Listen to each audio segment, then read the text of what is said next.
Salt and sodium go hand in hand. So what's the difference? I'm Susan Bowerman, registered dietitian, and we often hear salt and sodium in the same sentence. So let me explain the difference to you. But first of all, why are we so concerned about sodium in the first place? Well, for one thing, we eat too much of it. The recommendation is that we eat about 2,300 milligrams per day, but the average person eats about 3,500.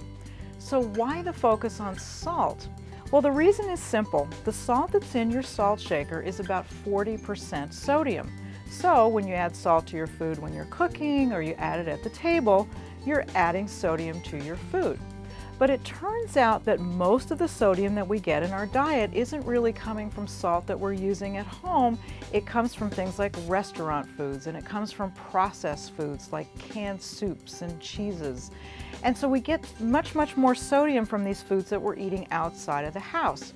The typical fast food meal could have about 3,000 milligrams of sodium. That's more than you should be eating for the entire day. So if you want to reduce your sodium, how can you do it?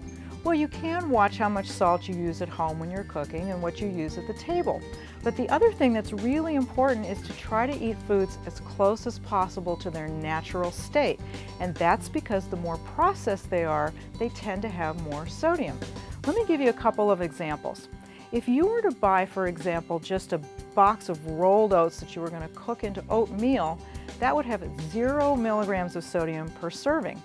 But if you bought the instant oatmeal that's flavored and sweetened, it's going to have about 250 milligrams of sodium in it. Another example, if you bought fresh turkey breast and you roasted it at home, about 15 milligrams in a serving for 3 ounces, 100 grams, very little sodium. But if you bought the processed turkey at the deli counter to slice into sandwiches, you're looking at about 20 times the amount of sodium. Now, you can buy lower sodium versions, and that's a good start, but lower sodium turkey that you buy at the deli counter is still pretty high. So the bottom line is you really want to look at your labels so you know how much sodium you're getting, keeping in mind that your upper limit, your target, is about 2,300 milligrams per day. Now, the other thing that you can do is think of other ways that you can season your foods. Garlic, onion, herbs and spices. There's lots of ways that you can season foods without adding salt.